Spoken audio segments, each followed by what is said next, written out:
Assalamualaikum warahmatullahi wabarakatuh. Izin memperkenalkan diri, nama saya Halwa Nabila dari kelas 12 IPS 4. Di sini saya akan menjelaskan materi tentang rahmat Islam bagi Nusantara yang diantaranya terdapat perkembangan dakwah Islam di Nusantara dan kerajaan Islam di Nusantara. Berdasarkan bukti-bukti yang ada, teori Mekah cukup meyakinkan untuk dipilih, yaitu bahwa agama Islam sudah mulai masuk ke wilayah Nusantara dari abad ke-1 Hijriah atau ke-7 Masehi. Namun saat itu perkembangannya masih belum pesat dan meluas. Pada abad-abad selanjutnya baru terjadi perkembangan yang lebih pesat, terutama setelah abad ke-7 Hijriah atau ke-13 Masehi. Yang pertama, perkembangan Islam di Sumatera. Yang kedua, perkembangan Islam di Kalimantan, Maluku, dan Papua. Yang ketiga, perkembangan Islam di Sulawesi. Yang keempat, perkembangan Islam di Nusa Tenggara. Dan yang terakhir, perkembangan Islam di Pulau Jawa. Perkembangan Islam di Sumatera. Perkembangan agama Islam bermula dari Pasai, Aceh Utara. Orang yang menyebarkan Islam di Pulau Sumatera adalah Abdullah Arif. Kerajaan Islam Pasai berdiri sekitar tahun 1297. Setelah agama Islam berkembang di Pasai, dengan cepat tersebar ke Pariaman yang dibawa oleh Syekh Burhanuddin. Sekitar tahun 1440, agama Islam masuk ke Sumatera Selatan. Mubalik yang paling berjasa membawa Islam ke Sumatera Selatan adalah Raden Rahmat atau Sunan Ampel. Arya Damar yang merupakan Bupati Majapahit di Palembang waktu diberi saran agar bersedia menyebarkan agama Islam di Sumatera Selatan. Perkembangan Islam di Kalimantan, Maluku, dan Papua. Agama Islam mula-mula masuk di Kalimantan Selatan dengan ibu kotanya Banjarmasin. Pembawanya adalah para pedagang bangsa Arab dan para mubalik dari Pulau Jawa. Islam masuk ke Kalimantan Barat, mula-mula di daerah Muara Sambas dan Sukadana. Pembawa agama Islam ke daerah Kalimantan Barat adalah para pedagang dari Johor atau Malaysia, serta ulama dan mubalik dari Palembang atau Sumatera Selatan. Sultan Islam yang pertama tahun 1591 di Kalimantan Barat berkedudukan di Sukadana, yaitu Penembahan Giri Kusuma. Penyebaran Islam di Kalimantan Timur, terutama di Kutai, dilakukan oleh Dato' Ri Bandang dan Tuang Tunggang melalui jalur perdagangan. Kemudian, sejak abad ke-15, antara tahun 1400 sampai 1500, Islam telah masuk dan berkembang di Maluku. Pedagang yang beragama Islam dan para ulama atau mubalik banyak yang datang ke Maluku sambil menyiarkan agama Islam. Daerah-daerah yang mula-mula dimasuki Islam di Maluku adalah Ternate, Tidore, Bakau, dan Jailolo. Perkembangan agama Islam di Papua berjalan agak lambat. Islam masuk ke Irian terutama karena pengaruh raja-raja Maluku, para pedagang yang beragama Islam dan ulama atau mubalik dari Maluku. Daerah-daerah yang mula-mula dimasuki Islam di daerah Papua adalah Misol, Salawati, Pulau Waigeo, dan Pulau Gebi. Perkembangan Islam di Sulawesi. Pada abad ke-16, Islam telah masuk ke Sulawesi yang dibawa oleh Dato' Ri Bandang dari Sumatera Barat. Daerah-daerah yang mula-mula dimasuki Islam di Sulawesi adalah Goa, sebuah kerajaan di Sulawesi Selatan. Raja Goa yang bernama Karaeng Tonigalo masuk Islam. Kemudian, atas usul Dato' Ri Bandang, Raja Goa berganti nama dengan Sultan Alauddin. Setelah Sultan Alauddin wafat, beliau diganti oleh putranya yang bernama Sultan Hasanuddin. Dari Goa Islam terus berkembang ke daerah-daerah lainnya seperti daerah Talo dan Bone.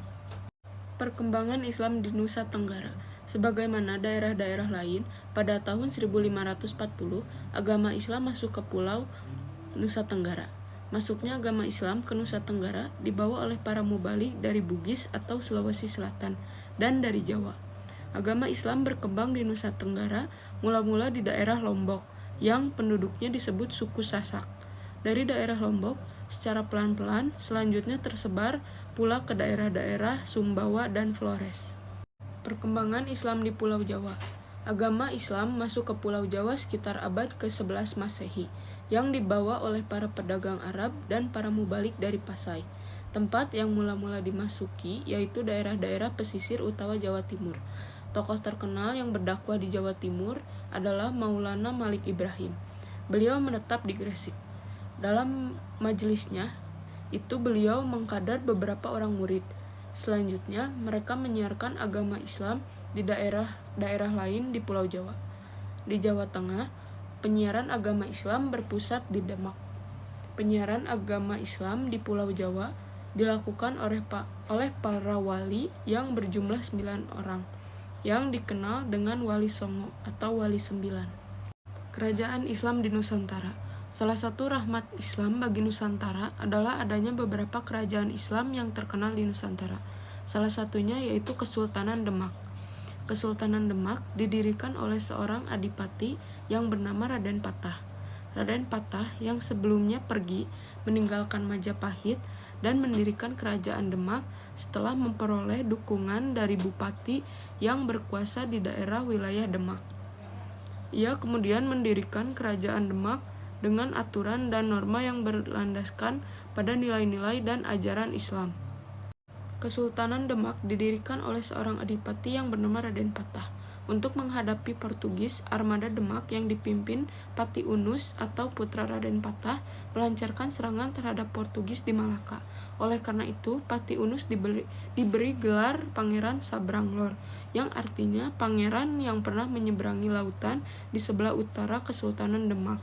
Setelah Raden Patah meninggal, ia digantikan oleh Pati Unus. Selanjutnya, Pati Unus diganti oleh Trenggana. Setelah Sultan Trenggana meninggal, terjadi pertikaian antara Pangeran Sekar Seda Ing Lepen atau adik Trenggana dengan Pangeran Prawoto atau anak Trenggana. Pangeran Prawoto berhasil membunuh Pangeran Sekar Seda Ing Lepen, tetapi kemudian Pangeran Prawoto dibunuh oleh Arya Penangsang atau anak Pangeran Sekar Seda Ing Lepen. Arya Penangsang kemudian tampil menjadi Sultan Demak keempat. Pemerintahan Arya Penangsang dipenuhi dengan kekacauan karena banyak orang yang tidak suka dengannya. Hingga pada akhirnya seorang adipati Pajang bernama Adi Wijaya atau Jaka Tingkir atau Mas Karbet berhasil membunuhnya. Setelah kematian Arya Penangsang, kerajaan Demak berpindah ke tangan Jaka Tingkir. Penyebab runtuhnya kerajaan Demak.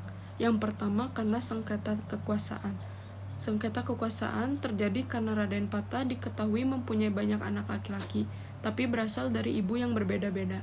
Bertambah rumit setelah Adipati Unus meninggal tanpa memiliki keturunan anak laki-laki. Yang kedua karena perang saudara. Perang saudara terjadi karena perebutan tahta antara Pangeran Surowiyoto atau Sekar Seda Ing Lepen dengan Pangeran Prawoto. Yang ketiga karena kegagalan pemerintahan. Kegagalan pemerintahan karena perbedaan mazhab antara masyarakat dan bangsawan, sikap pemerintah yang terlalu fokus dengan perang menghadapi Portugis, serta kurangnya kemauan untuk mendengarkan aspirasi dari rakyat, membuat kerajaan Demak tidak dapat bertahan. Peninggalan kerajaan Demak. Yang pertama ada Masjid Agung Demak. Yang kedua ada soko tatal atau tiang penyangga yang terbuat dari potongan kayu sisa pembuatan dari soko guru. Soko guru yaitu 3 buah tiang yang menyangga Masjid Agung Demak.